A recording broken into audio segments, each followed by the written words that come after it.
the prices were too low for me to sell any of my permits. Okay, I great. ended up By the way, we have had, yeah, that's a good one. That's a whole market-based approach, right? Market-based sometimes works, sometimes doesn't. You win money, you lose money.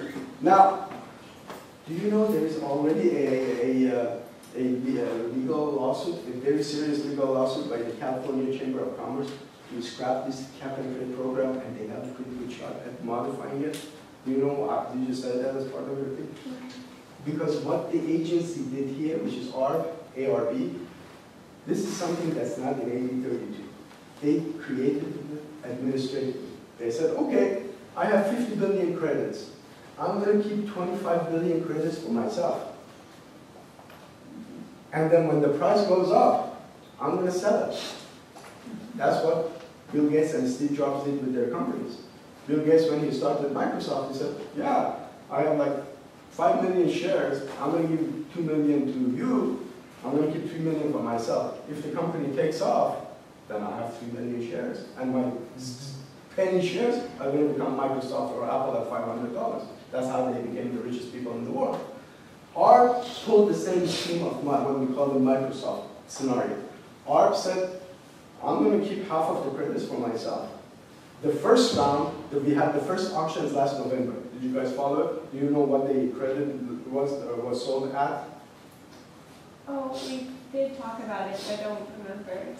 That was about $10.15. Each credit was auctioned at about $10.15. So ARB said for the first year, I'm not gonna worry about it, but I keep my share. Now we get into year 2015, we get in when the program actually kicks in. It's a three-phase program, 2015 to 2018, 2018 to 2022, something like that, or whatever. And then ARB said, okay, I'm going to keep my credits. And when the market goes up, I'm going to sell these credits at these companies who are going to need it, and then I'm going to manipulate the market. And I'm going to make a lot of money. And that lot of money goes back to who? Goes back to the state of California, right? And the state of California can do whatever the heck they want with that money. It goes into general fund. They're promising that they're going to use it for clean air technology and new cars and new fuel and all that. But AB 32 did not intend for cap and trade program to be a revenue generator for the government. The intent was to take care of global warming and greenhouse gases. So the basis of the California Chamber of Commerce lawsuit, and I had to work with our attorneys to file amicus brief and all that with the court, is that, hey, you guys don't have authority to generate money for government under AB 32. This is supposed to be a market-based program, that the market price is going to set and all that. If government is keeping half of the trading credits to themselves, it's not fair. Anyways, those of you who are going to be following the issue of sustainability, keep an eye on that lawsuit. That's going to set the future of cap and trade. Now, I'm not going to go through these. I'm going to go to the dates so you can have it for yourself. This is the executive order that the governor signed, also in conjunction with AB 32, which is separate. And this is the so-called biofuel and hydrogen highway for California. This is what Arnold signed. And these are the targets that are mandated for transportation system in California.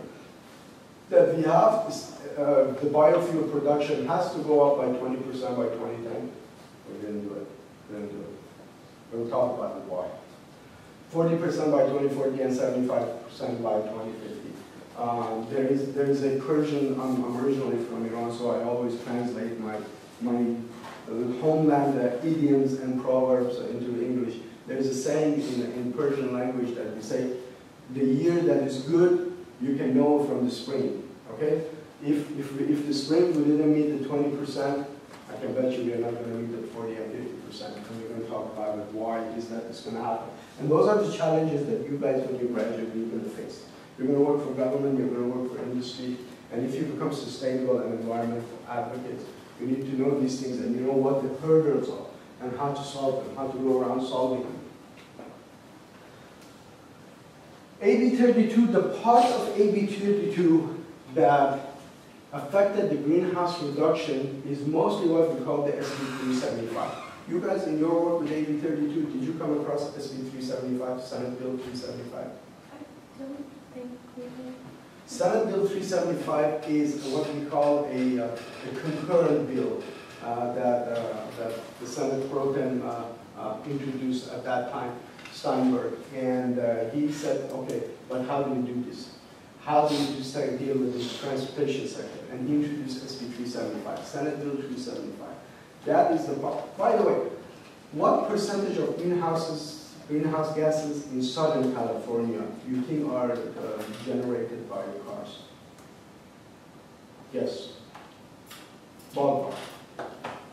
If someone comes to you and say that, hey, you know, what percent do you have? It's a messy air out there, and we have to clean it up. Well, and you look around and say, yeah, well, you know, I barbecue back in my backyard, and there are factories and there are refineries, and the cows pass gas and all that, which is a true statement.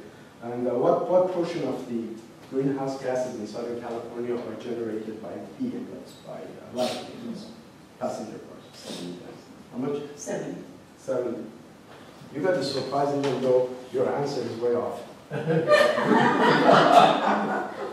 Any other semi-educated guess? 40%. Huh? 40%. Well, you get one. I can't look at the professor.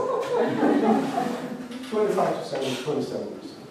25 to 27% of greenhouse gases in Southern California are generated by what we call passenger vehicles, transportation. SB 375 is trying to address that 25 to 27% by realizing this infamous cycle. That this is a vicious cycle. I have a staff person who works for me. Her name is Mary Ann, and without her, I do things like this. See, this slides I put together myself. If she does this, she cleans up this and says, hey, this doesn't belong here. You have to clean those. So in case you're looking and say, what is that? That's how I put stuff together. She cleans it up. But we realized in SB 375 that this is a vicious cycle. This is a spiral downward. We are making it worse every year. We build more roads, we increase accessibility, the price goes up, people do the land use change, and blah, blah, blah. We are back everywhere. And why is that? Why is that? Why is in California we have like this huge, massive landscape going from Santa Monica all the way to San Bernardino? Why have we developed like this? Yes? Because everybody has cars, so it doesn't seem that strange to build something there. We have another one. Okay. Yeah. But that's true, we have cars, but But in comparison to, say, Europe, yeah. where not everybody has cars, you kind of have to keep everything in the city center so that people can reach it by public transit. Whereas here, hey, there's a free area over there, let's build them all 15 minutes away, people just drive there. Why did Hitler invade Russia? Russia? Why would a small country like Germany invade Russia? For space, because they didn't realize how Space. cold it was? Space. Because in this country, we have so much damn land, and it's so cheap. And it's so cheap to develop all across the landscape. And the cars are cheap, and we get the gas, but the gas is cheap. And SB 375 said, as long as there is almost cheap land, even today, and as long as the cars are cheap, and as long as the gas is cheap, we're never going to solve this problem. We are going to develop all the way from San Bernardino to Barstow, and we're going to connect LA to Las Vegas someday. We're going to connect LA to San Francisco someday. We're just going to build and build and build. And what do you call that term? Urban what? Urban sprawl. You probably have heard. Any of you planning major, sociology major, anything like that? We call it urban sprawl. And what is one of the downsides of urban sprawl beyond greenhouse and beyond all the pollution stuff? That's even more dangerous in one way. When we look at the whole social ecology structure. It's not sustainable.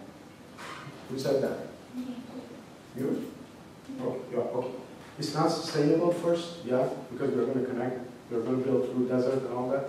And the other thing, what happens with the inner cities, the problem of the inner cities? What happens in downtown LA?